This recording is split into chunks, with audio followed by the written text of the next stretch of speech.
¿Qué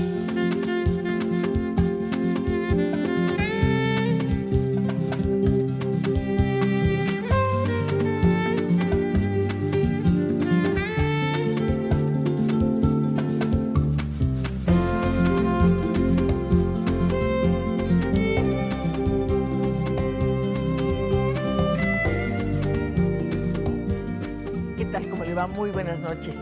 De verdad le digo lo que le repito todos los viernes. Bienvenido a nuestro estudio de Canal 11 para que pueda participar en la conversación que hoy vamos a tener con un invitado muy especial. Es especial por lo menos para mí porque hace muchos años que lo conozco.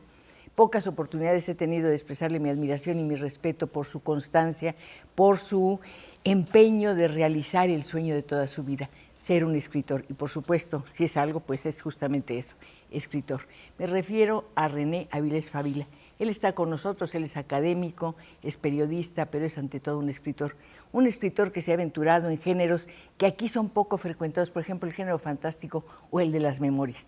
Y hablando de memorias, déjame ver si me acuerdo, sí, el día 2 de julio, si no mal recuerdo, en Bellas Artes se le hizo un homenaje para celebrar sus primeros 50 años de vida profesional. René, y 20 años atrás te hicieron otro homenaje en Bellas Artes para celebrar tus primeros 30 años como escritor. Sí, yo espero que ahí pare, no. Porque no resisto más. No puedes más. Y antes te presentaste ahí con aquella serie, con aquel ciclo de los narradores ante el público. Los narradores ante el público, eso debe haber sido en 1967. René, entre estos dos homenajes de Bellas Artes, ¿qué ha pasado contigo, con tu escritura, con tu idea de la literatura? Pues mira, yo he seguido escribiendo con mucha tenacidad, sobre todo cuentos, Cristina. Yo me siento más cuentista que novelista. De la amplia bibliografía que tengo, solo 8 o 9 son novelas, el resto son libros de memorias y básicamente cuentos. Entonces es un género que amo, que aprecio, con él empecé. Me acerqué a grandes cuentistas. Arreola, nada menos, ¿no? Arreola, bueno, y también Rulfo. A José Emilio.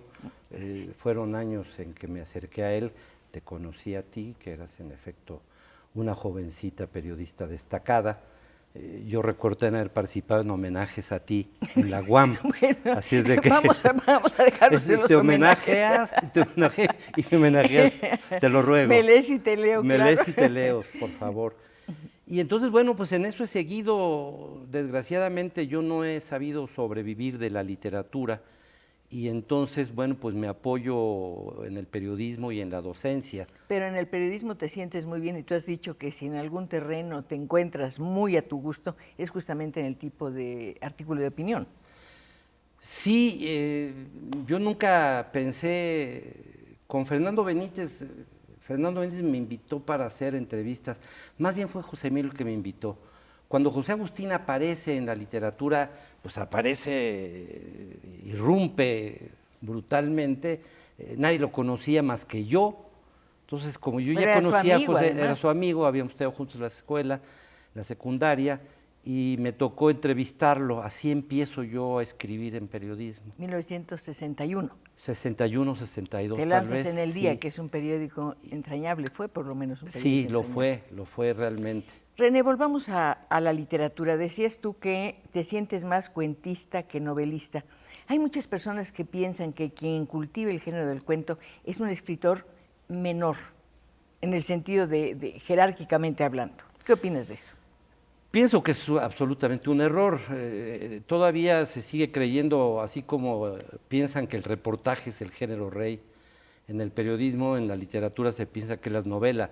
Yo la verdad es que estoy convencido, acabo de releer cuidadosamente a Rulfo para una conferencia que di ayer y encuentro que es ahí donde se da la perfección, que es ahí donde se puede mantener la intensidad, que en efecto Edgar Allan Poe tenía toda la razón del mundo cuando decía que se puede mantener ese altísimo nivel que en una novela no puedes mantener todo el tiempo.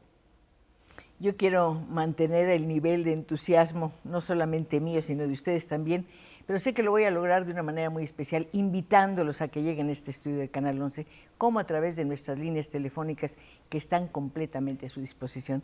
Usted conoce a René Avilés Favila, conoce o ha probado su sentido del humor, lo ha leído, ha ido a sus clases, a sus conferencias, sabe que es un experto en rock y que está feliz de pensar que Paul McCartney y Mick Jagger son por lo menos de su edad, y asegura además que pudo haber sido novio de una famosa rockera, de Janis Joplin. Janis Joplin. Pero se te fue. Se me murió antes. Se te adelantó en el camino. Se me adelantó. Con esa la Chida Mendoza, si estamos en la línea, pero no empujen, por favor. No hay prisa, no hay ninguna prisa. Puedo esperar. Yo sí tengo prisa de que lleguen ustedes aquí a nuestro estudio de Canal 11 para dialogar con nuestro invitado de hoy. René, tú decías que toda literatura es ficción, incluido el género testimonial, el periodismo. ¿Cómo es eso? Mira, esa fue el resultado de una investigación que hice para una conferencia magistral, me parece que fue en República Dominicana. No era exactamente el tema, pero de pronto me vi en él. Y empecé a leer montones y montones de autobiografías, de libros de memorias, de diarios, y empecé a encontrar huecos en donde parecía más ficción que realidad.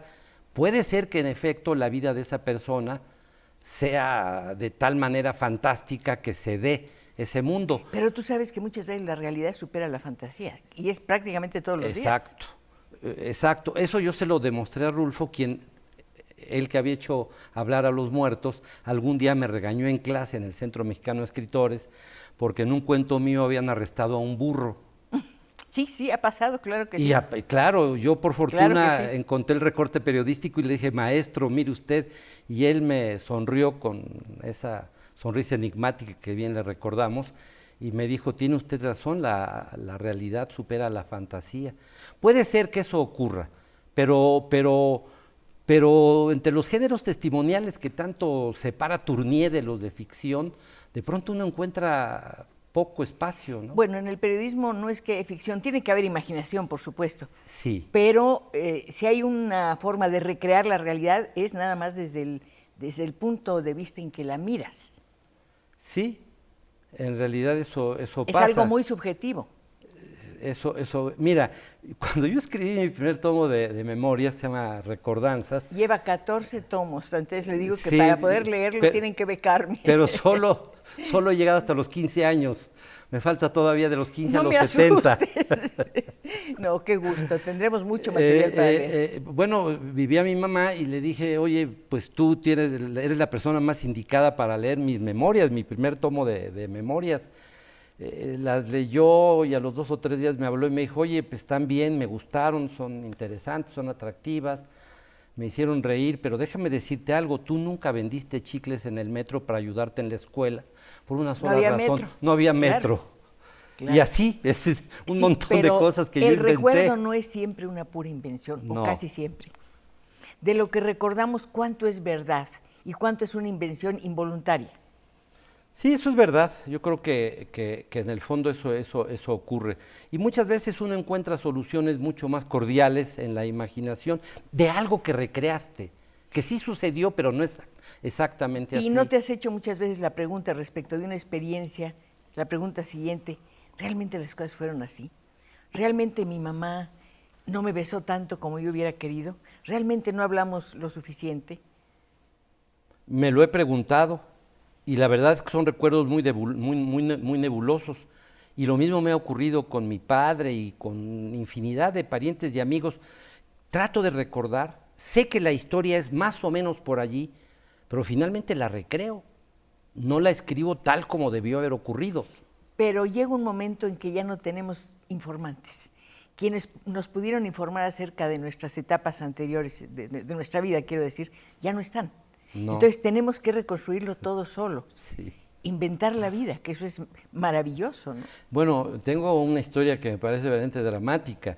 En el último homenaje que le hicimos a Juan José Arriola en Guadalajara, ya estando delicado, yo llegué de traje muy propio, leí un texto, no me atreví a improvisar, y de pronto cuando Arriola habla, después de haber tomado algunas copas de vino, tinto y blanco, alternándolos con habilidad, dijo, yo recuerdo a René Avilés Favila como mi alumno más discreto, fino, elegante, propio, y alguien alzó la mano, creo que fue José Agustín o Alejandro Aura, y dijeron, no te acuerdas ya, Arriola, pero era el peor, llegaba ebrio, se robaba tu trago, conquistaba mujeres, no hacía la tarea.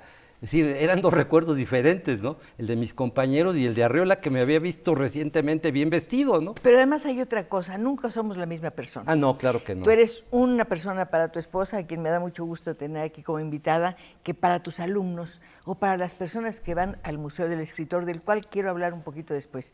Simplemente quiero señalar algo, está en la delegación Miguel Hidalgo. Fui a visitarlo porque estaba ansiosa de conocer este lugar que es único en el mundo. Como son vacaciones, me dijeron en la delegación, el museo está cerrado. Protesté, dije, señorita, pero si es cuando los niños pueden venir al museo y ver estas maravillas que tiene aquí René. Ah, pues no, lo siento. Bueno, pedí que me abrieran el museo 5 minutos, no toco nada, no agarro nada, pero quiero estar adentro. No pude lograrlo, tuve que mirarlo todo, parte de todo, a través de un cristal. Me dio mucha tristeza porque pensé, este es un esfuerzo muy grande y puede ser un estímulo muy grande para los niños. Y los niños tendrían que estar ahí. Lo hemos insistido mucho, no solo con las autoridades de la delegación, sino con infinidad de autoridades, desde los presidentes de la República, secretarios de Educación, los que te puedas imaginar, Cristina. Nunca han acabado de entender el proyecto. Yo les explico que no se trata de que solo sea un museo donde pueda haber la fotografía de un escritor o la máquina de escribir, sino que tendría que ser una suerte de escuela con talleres, con una vida muy, muy activa, muy intensa para los jóvenes. Además, ustedes han sido muy generosos al donar una enorme cantidad de libros y de cuadros. Sí. Tengo entendido que ese es el origen de este museo, del que, en fin, vamos a hablar después. Y hay que señalar que el museo es también una especie de homenaje a los grandes escritores que te han acompañado, una especie de lectura en la memoria y en el corazón. Sí, en efecto. Yo quisiera con más espacio dedicarle salas especiales a algunos de ellos que me parecen injustamente olvidados.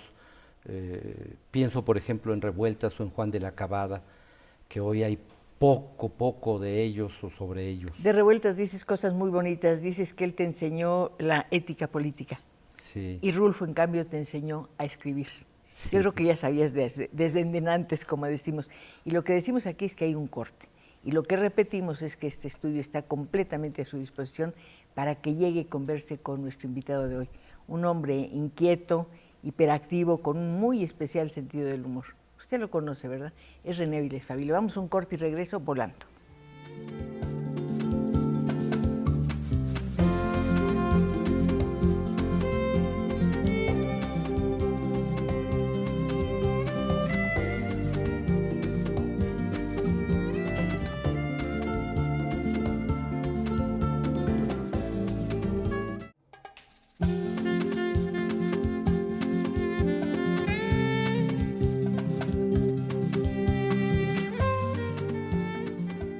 Se encuentra con nosotros aquí en el estudio de Canal 11 el escritor René Avilés Fabile, a quien ya le están enviando mensajes. Vamos a ver qué nos dice José Antonio Hernández Ramírez. Dice, conozco a don René Avilés desde 1972. Él me hizo favor de regalarme uno de sus primeros libros, El Fausto. Lo manda a felicitar. Saludos. ¿El Fausto es el señor que te manda a felicitar? Sí, así agoto mis libros, Cristina, regalándolos. Sí, por eso eres tan generoso, ya lo entendí. Sí, Georgina Juárez, felicito mucho a René por su trayectoria, aunque no ha sido reconocido como se debe. Yo lo reconozco desde hace mucho tiempo y él fue el primero que me dio la oportunidad de publicar en El Búho. Bueno, él es fundador de ese suplemento que se llamó El Búho, que duró como 7 años, René. No, 13. 13 años. Bueno, sí es muy reconocido, sobre todo creo que en Sudamérica, René. Sí, realmente sí he tenido más suerte en Sudamérica, porque publiqué en Buenos Aires alrededor de 71 o 72 mi novela El Gran Solitario del Palacio. Sí. Entonces eso ayudó mucho a... Que es la novela sobre Tlatelolco. Sobre Tlatelolco. Exacto. Algunas personas consideran, y son críticos de aquí, que es el mejor libro sobre el 68. Así que si usted quiere opinar, si ha leído todos los libros que se han escrito sobre este tema, que a todos nos importa, pues ojalá que pudiera llamar aquí a nuestro estudio del Canal 11. Qué bonito es el silbato del tren. ¿Te gusta el tren? ¿Has viajado en tren? Sí, claro, ¿Eres muy viajero? No. Sí, muchísimo. Y me da mucho gusto saber que va a regresar, que se arrepienten ahora Sí. de haberlo desaparecido, pero por Por completo. fortuna no se llevaron Sí. los rieles. Gustavo Venegas, saludos a la señora Pacheco de parte de Gustavo y Margarita. Qué gusto, de verdad. Desde muchos somos sus admiradores y seguidores de la señora Pacheco. A René le queremos reclamar su ausencia en el periódico La Jornada. ¿Qué pasó? Dice. ¿Te fuiste? Me fui.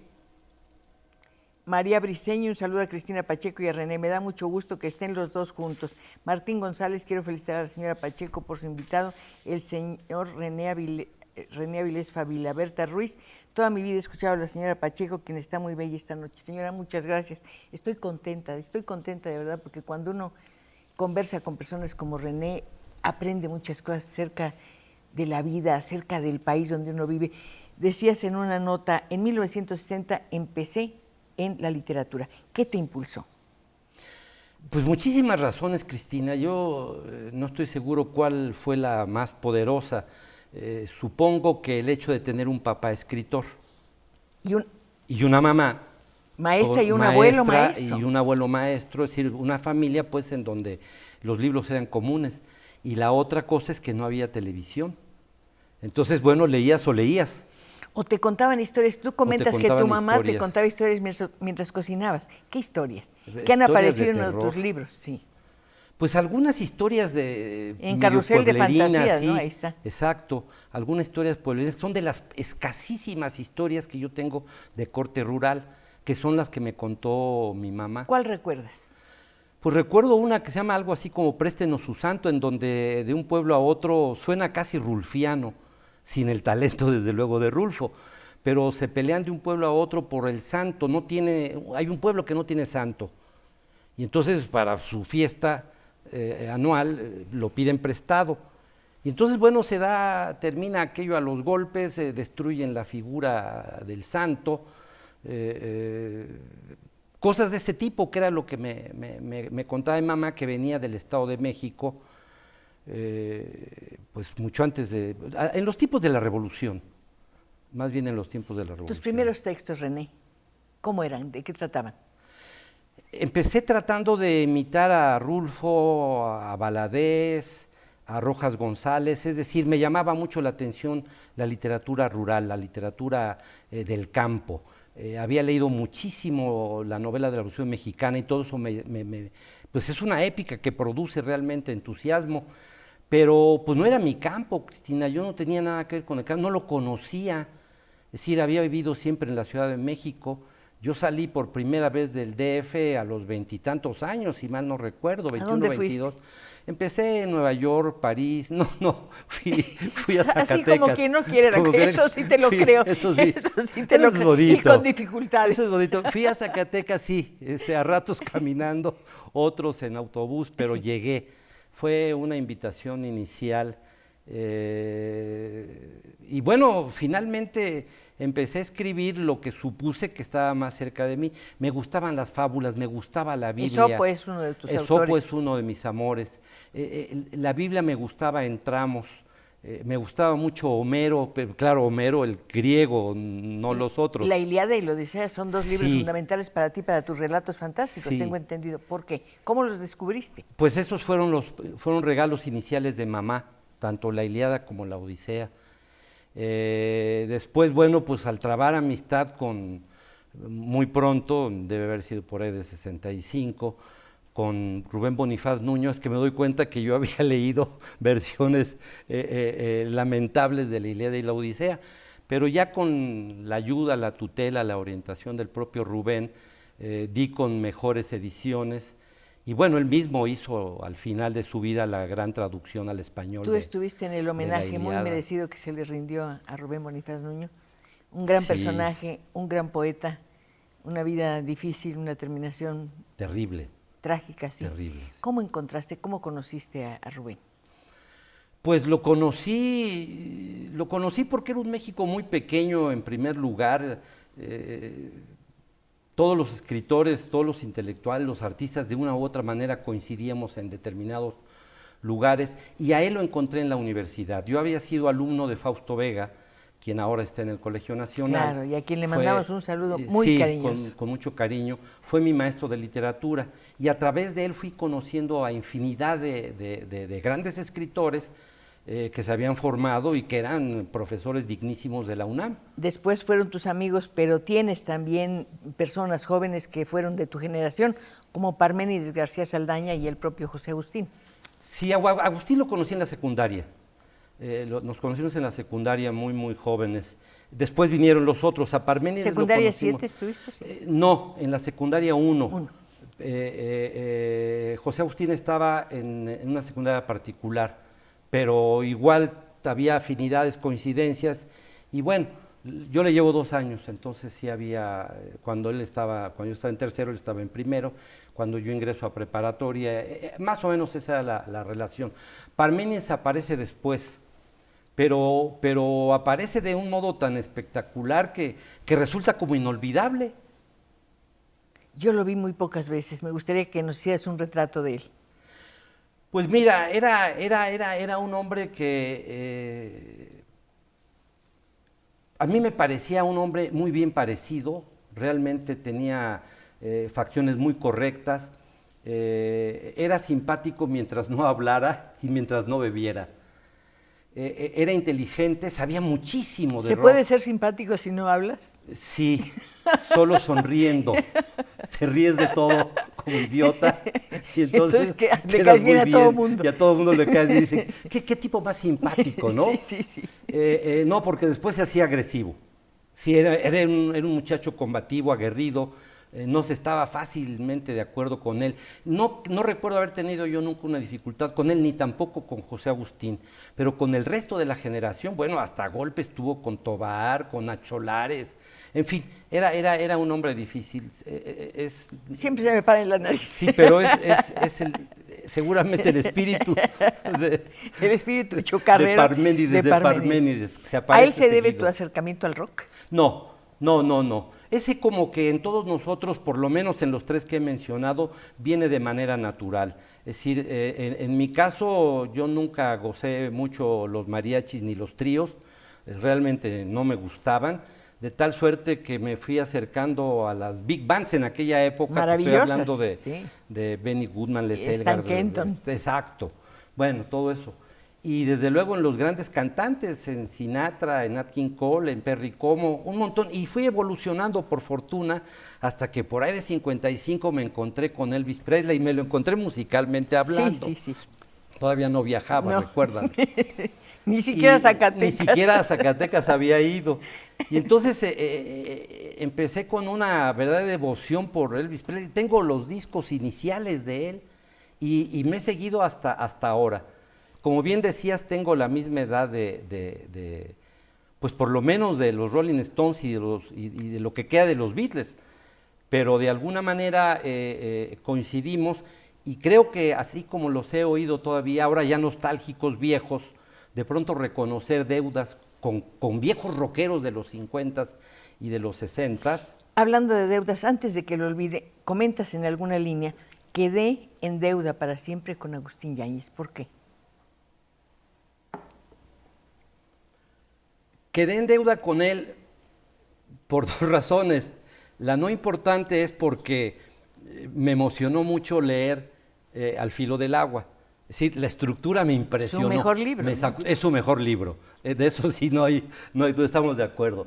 Y lo otro, quedé en deuda porque de pronto Rosario había obtenido una beca para estudiar el doctorado en Francia en economía y yo no me había percatado de eso, absorto como estaba haciendo estudios etílicos en las cantinas cercanas al barrio estudiantil.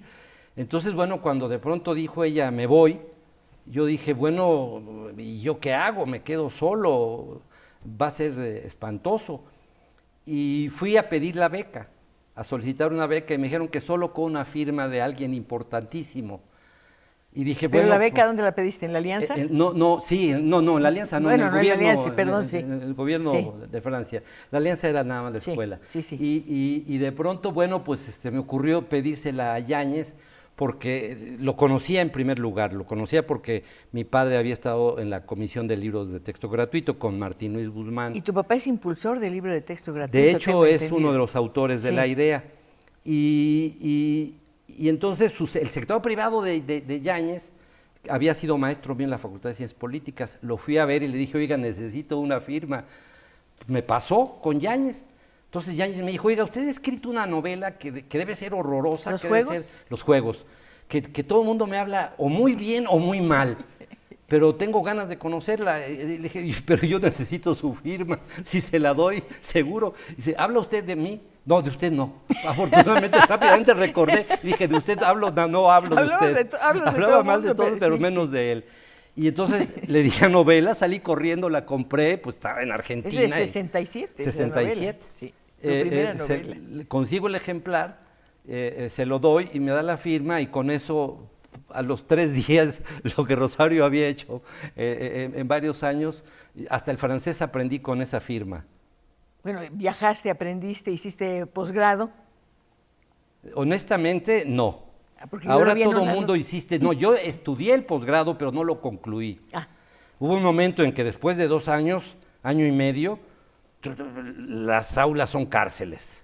las aulas son cárceles y aquí tenemos que respetar las normas. Vamos al corte.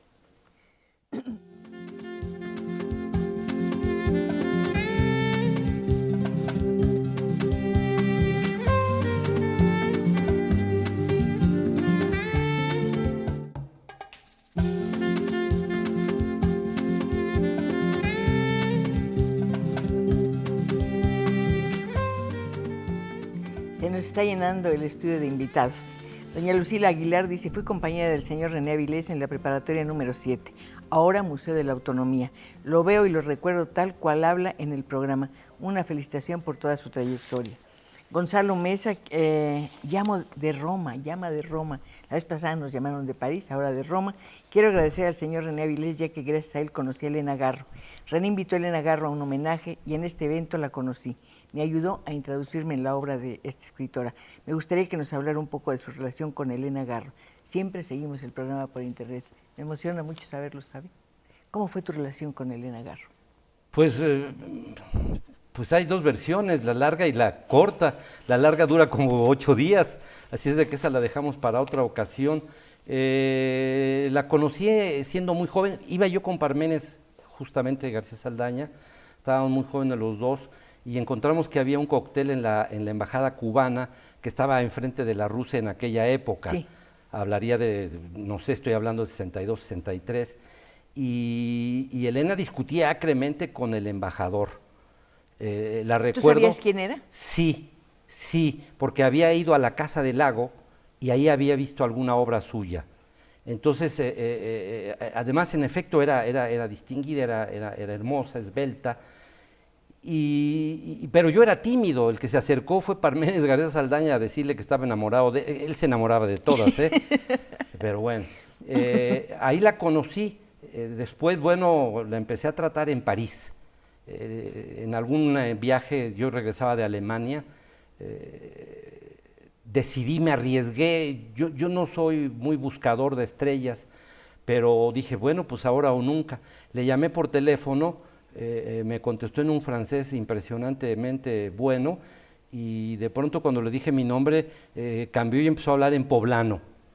Y me dijo, ¿Cómo pero es en claro, poblano? mijito, claro que te conozco, he leído cosas tuyas. Me han encantado, es decir, con esa ternura, y llena de diminutivos, en fin, como hablan no solo los poblanos, cualquier mexicano, Sí, ¿no? sí. Y me invitó a cenar. Y lo primero fue enseñarme fotografías de Lola, pero Lola muerta, la gata. ¿Te acuerdas de la famosa gata donde andamos huyendo Lola? Sí, Pues es la claro. gata. ¿Y te enseñó las fotografías? Sí, de Lola, sí, entonces fue medio qué macabro. impresión, ¿no? Sí, me impresiona, la verdad. Sí, ver también los animalitos también duele verlos muertos.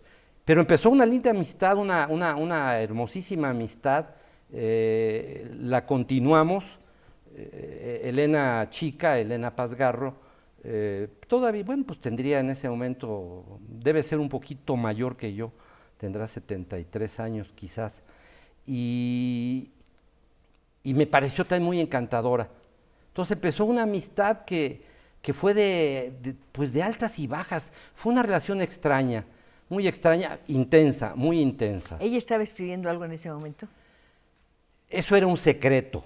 Eso era un secreto porque aparte de los libros que bien le conocemos, tenía un enorme baúl en donde estaba lleno de papeles, de cuadernos, de páginas que había escrito, en donde de pronto sacaba cosas y te leía algún cuento, una pequeña obra de teatro. ¿Te hablaba de Octavio Paz? Sí, sí. Y hablaba con admiración de él. Pues lo menos que podía Lo hacer, menos que ¿no? podía Pues hacer. sí. Aunque de pronto, claro, alguna vez alguien le preguntó delante de mí, creo que esto fue ya en México, en Guadalajara, le preguntó que quién era mejor escritor, si Paz o Fuentes. Dijo, por Dios, mijito, no tienen punto de comparación, uno es novelista, prosista, el otro es un ensayista, un poeta, pero si debo decirte algo, sí, Paz tiene más talento. Es decir, tenía esa dimensión, pero por otro lado había diferencias enormes, sí, que todo mundo las conoció y todo mundo sabe y sigue sabiendo de ellas. Pero en general no era muy dada a hablar de su relación con Octavio.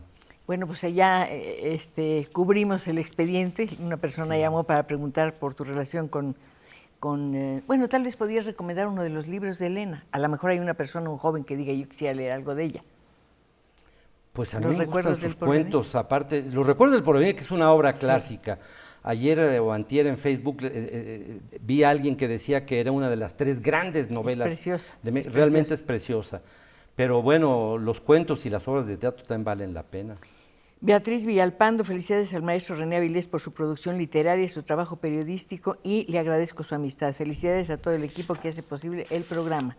Teófilo Huerta, saludos a mi padrino literario René Avilés Favila. Eduardo Mendoza, felicito a la señora Pacheco por su genial invitado René. Edna Amada Estañol, le mando un cariñosísimo saludo a René. Somos amigos desde la preparatoria y soy muy amiga de su esposa, al igual que también de él, y los quiero mucho. Quiero expresarle toda mi admiración a la señora Pacheco por su trayectoria y por la entrevista del día de hoy con René. Esto dice la señora Ana María. Pues de verdad conversar con un hombre que tiene tanta vitalidad, tanto entusiasmo, tantas experiencias, es muy bonito. René, la literatura es una mezcla de vivencias y de invenciones. Sí, claro. Yo creo que... ¿También en el género de las memorias? Yo pienso que sí. Fíjate que en este momento me estaba acordando de 2 textos que me parecen fundamentales para esta plática. Uno es el prólogo de los 12 cuentos peregrinos, el por qué cuentos, por qué 12, por qué peregrinos. Ahí él habla de las posibilidades que tiene el texto. Puede ser cuento, puede ser artículo, puede ser guión cinematográfico, etcétera. Sí, todo es la modificación que le hagas. Luego, otro es el famosísimo de Vargas Llosa, La verdad de las mentiras, en donde él dice, sí, empieza uno tomando elementos de la realidad, pero de inmediato pasas a la realidad literaria, dejas la realidad real de lado, pero es mucho más importante la realidad literaria. Yo creo que sí. Yo creo más en la literatura. Yo te creo, si leo a Bram Stoker, creo en Drácula. Dejas y te subes al metro y bueno, pues es imposible que te encuentres a Drácula en el metro. ¿Quién sabe? Bueno, sí hay algunos vampiros que... Alguna vez aquí en este estudio donde estuvo Carlos Fuentes, cosa que recuerdo con mucho entusiasmo, él me decía, un escritor no debe copiar la realidad. Eso no tiene chiste, pero pensé, Madame Bovary es una realidad. Sí. Eso pasa, todo cabe en la realidad de ella, su marido, la medicina, puedes sentir el olor de la pierna que se va gangrenando, etc. Lo sientes todo. Sí. Sientes el peso del dinero, de las deudas, del amor infiel, etc. Más realidad que esa. Pues yo creo que yo coincido contigo totalmente. Es otra realidad. Es otra realidad. Y creo que ese fue, por ejemplo, el gran éxito de Flaubert. Sí, por eso de pronto si hubiera habido internet en esa época, el tipo no hubiera podido contestar todas las cartas que las mujeres le enviaban, porque de pronto se hizo el símbolo de las mujeres, ¿no? Si todas eran Madame Bovary, él mismo dijo, soy Madame Bovary. ¿Y la regenta? Y la regenta de Clarín también es otro caso ejemplo. semejante. Sí. Además son novelas maravillosas que yo no sé si en este tiempo se podrían escribir. Pues mira, yo creo que las cosas cambian radicalmente. Yo me empeñé en escribir desde muy chico, quise hacer una novela epistolar. Me fascinaba el carteo. Tú has leído mucho, tú decías que has Sí. leído mucho de cartas. Exacto. Y entonces, Correspondencias, dices, ¿verdad? sí, pero cuando decidí escribir la novela epistolar, en donde todo estaba estructurado en base a cartas, pues ya no existía el correo, ya era un oficio perdido, ya no hay carteros, o llegan solo a cobrarte cosas. Entonces todo es por internet. Entonces hice una novela que se llama El amor intangible, que justamente trata el amor vía internet, que es muy frecuente. El internet es, o la internet, si quieres ser elegante, es alcahuete. ¿Alcahuete? Alcahuete, sí, s'il vous plaît. Lo dices en un francés absolutamente impecable. Exacto, gracias. Me hiciste mucho reír el otro día que leí que comentabas, hay muchos oficios que se han perdido, entre otros el de verdugo. Ah, sí. Ya no hay verdugos, ya no hay carteros. Ya no hay verdugos, ya no hay carteros, ya no hay campesinos, con eso te digo todo. Todavía quedan, todavía quedan. Sí, muy pocos realmente, sí, pero están en extinción. Mira, lo que no está, que no está en extinción es la cantidad de personas que se están llamando. Sergio del Abre Espinosa, del Estado de México, quiero felicitar al escritor René Avilés, por fin se le da un buen espacio dentro de la programación mexicana. Ha sido atacada por pintores famosos y ha sido injustamente recordado. No entiendo eso. Pues...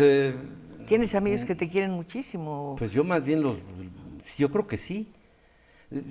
Acaba de poner la UAM una exposición que se llama El escritor y los ilustradores y sus ilustradores, y hay una gran cantidad de pintores que han ilustrado libros míos. Cuevas, por ejemplo. Cuevas, por ejemplo. Sí. Un abrazo y un beso con todo respeto a la señora Pacheco. Muchas gracias, señor. Dinora García, conocí a René Avilés cuando daba clases en la UAM, recién llegaba de Francia, me da gusto verlo con la señora Pacheco. Pues a mí me da mucho gusto sentirlos, verlos, notar la emoción, el respeto y la familiaridad con que hablan con un escritor que ha dedicado toda su vida, absolutamente toda su vida a eso. Ahora, has dado clases, René, te tocaba, no podía ser de otra manera, pero no creo que nada más para encontrar un modus vivendi bello y productivo. Yo creo que es tu herencia. Y sí, es mi herencia, efectivamente. Mi madre, mi padre, mi abuelo eran maestros. Encontré algo que finalmente le agrada a alguien que es muy criticón como soy yo, la libertad de cátedra. Es decir, el llegar a un aula, a un salón y dar tus puntos de vista, que pueden ser o no los de los alumnos o los de los compañeros o los del propio plan de estudios, y discutirlo. Y eso me parece incluso fantástico. Entonces, lo que de pronto no puedo decir en los periódicos, lo digo en aula. Y esto para mí ha sido realmente significativo. Es como una especie de terapia, ¿eh? Es decir, dar la clase, estar 2 o 3 horas con mis alumnos diariamente, emociona. Ahora, por regla general, yo tengo a los alumnos que se titulan. Sí, se titulan conmigo en periodismo cultural. Entonces, es todo un gusto, porque ahí está el periodismo, la literatura y la docencia en una sola cosa. Hay quien hace una división muy marcada entre el periodismo y la literatura. Yo me niego. Yo me niego a hacerla. Yo creo que el periodismo es una forma de literatura. Pero por supuesto. Y eso lo vamos comprobando poco a poco a lo largo de todo un año de trabajo con los muchachos, en donde vamos viendo, es decir, ciertos trabajos, bueno, Novo o Renato Leduc, cuyo periodismo de pronto es usado. Sí, es maravilloso. O Pepe Alvarado. Pepe Alvarado. Entonces, por cierto, también tengo el escritorio de Pepe Alvarado para el Museo del Escritor. Pues vale la pena visitarlo de verdad y ojalá que las autoridades comprendan que precisamente por ser vacaciones vale la pena que lo abran para que uno no nada más mire a través del cristal. Me sentía Anita la huerfanita con la nariz pegada. Qué pena me da. No, que no te dé pena. Me hubieras avisado y yo lo abro a patadas. Lo pasé muy bien, estuve muy contenta y pensé cuántos de estos autores son básicos, son fundamentales en la vida de René. Pues me imagino que Sor Juana, me imagino que Balzac, que Tolstoy, que Cortázar, que Carlos Fuentes, que Rulfo. Rulfo fue uno de tus grandes maestros. Me gustaría que me hablaras después de tu relación con él. ¿Otro corte? Bueno, está bien.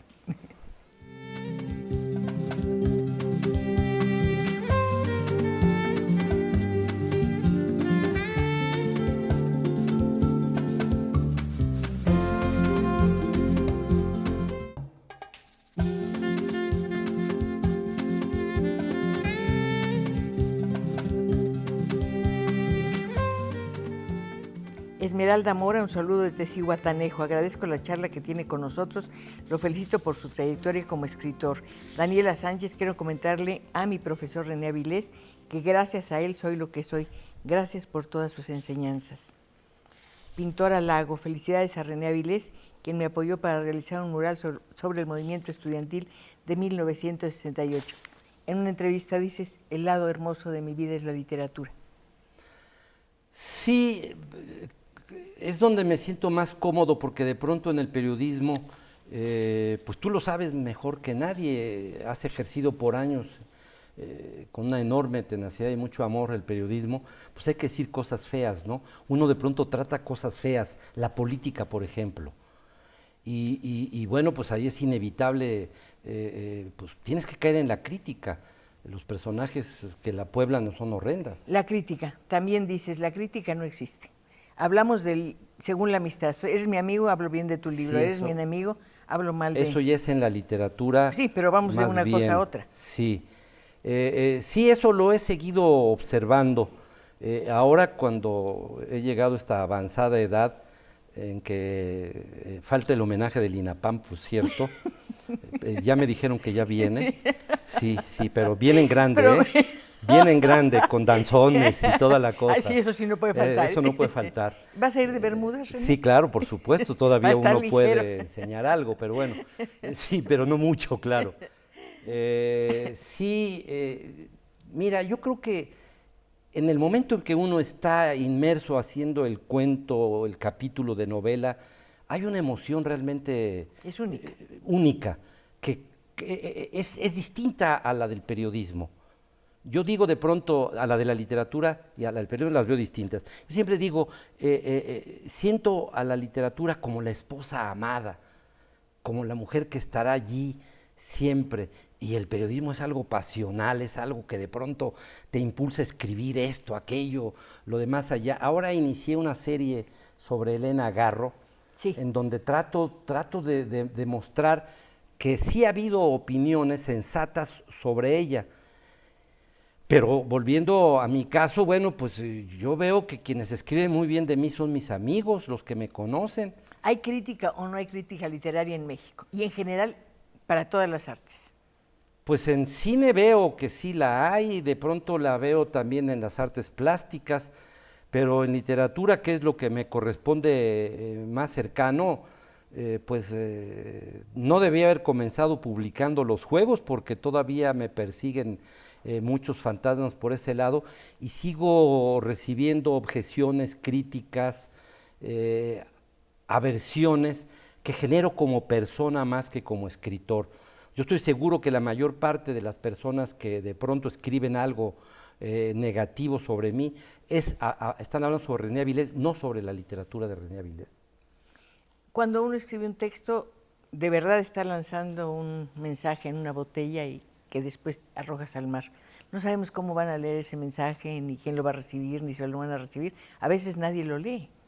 Sin embargo, tú sigues escribiendo. Sí, yo creo que tú lo sabes mejor que yo. Tú has tenido trato con infinidad de escritores a lo largo de tu vida. Pues es algo que heredas como bendición o como maldición, pero que te condena. Siempre tendrás que escribir y no hay forma de evitarlo. De pronto ver un cuadro, escuchar alguna obra sinfónica, escuchar una plática, ver una escena de metro, todo te impulsa a escribir. Y eso es algo que no se puede evitar, siempre está uno escribiendo constantemente. Hay un tema que has abordado, que te interesa mucho según lo que sé, que es el del suicidio. Ah, sí. ¿Por qué? Pero no tanto, es decir, me llamó la atención, me inquietó. ¿La libertad o el suicidio? No, la libertad. La libertad, el suicidio no, el suicidio, por lo menos yo no lo soy. No, en el sentido de elegir la forma de morirte y el momento, ahora se habla mucho de eso. Ahora se habla mucho. Cuando escribí ese libro fue hace ya rato, se llama Requiem por un suicida, que publiqué además en España, pensé que ahí podía darse un debate mucho más sano sobre el tema. No hubo debate, pero se vendieron 4 ediciones en España, lo cual estuvo nada mal. Pero fue un libro que me llevó prácticamente 10 años a estudiar, porque yo no tenía la menor idea de lo que era el suicidio. Entonces empecé a leer, desde luego, ¿Cómo a que los no clásicos. tenías la menor idea? No. Es quitarte la vida. O sea, bueno, sí, claro. Sí, pero... Sí, pero ¿por qué? Es decir, ¿qué te impulsa? ¿Y qué impulsa a la sociedad, a las religiones, a muchos pensadores a pensar, a creer que deben evitarlo, que deben tratar de que no te suicides? Entonces empecé a estudiar un montón de casos y encontré, por ejemplo, que entre el gremio de los escritores, los artistas plásticos, los músicos, el suicidio es muy frecuente.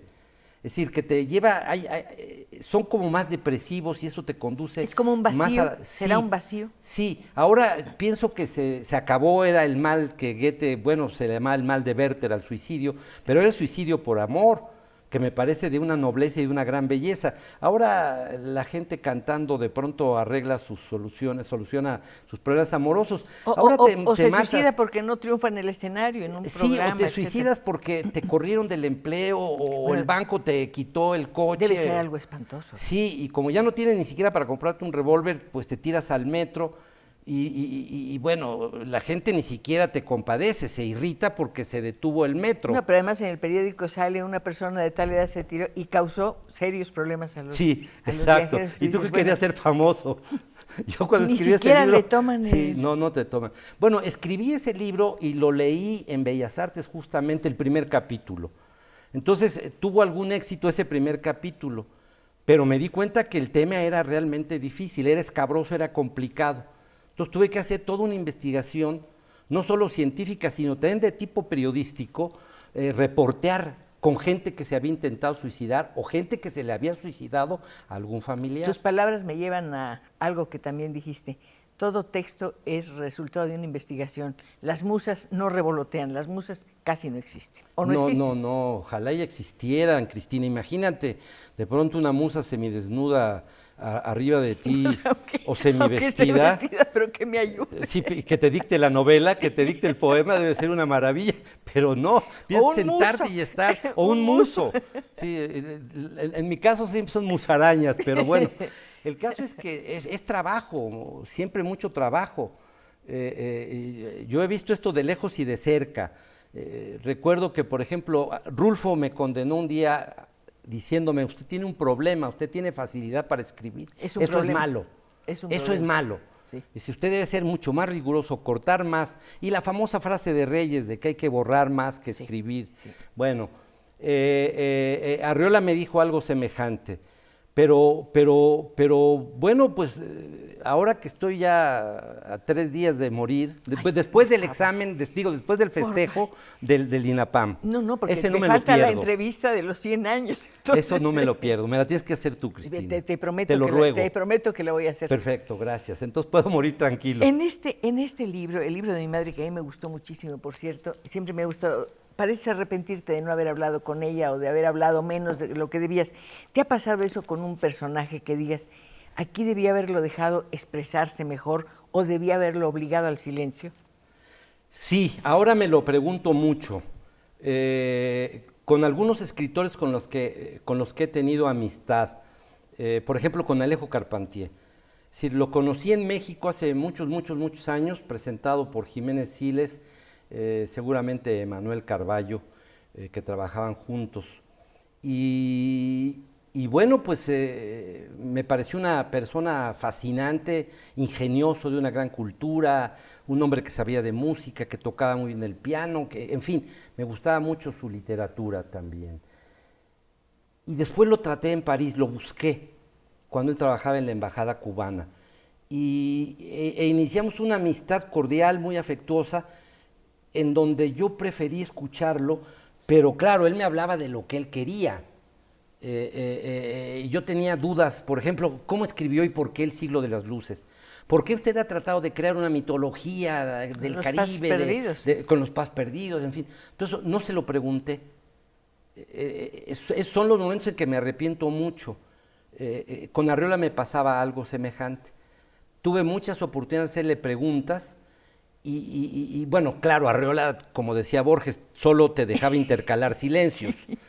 Pero en efecto sí hay muchas cosas que me arrepiento. De mi mamá lo descubrí al final. ¿Te pasa con tus personajes que digas, este personaje, a eso me refería concretamente, a uno que hayas creado y que digas, debí permitirle que hablara más? Puede ser, Puede ser, quizás la novela esta de El amor intangible, esta novela que ocurre en internet, quizás debía haber permitido que hablara más los personajes femeninos, pero créeme que yo no soy Flaubert, lo sabes desde luego, pero me costó mucho trabajo crear los personajes femeninos y eso creo que fue un obstáculo.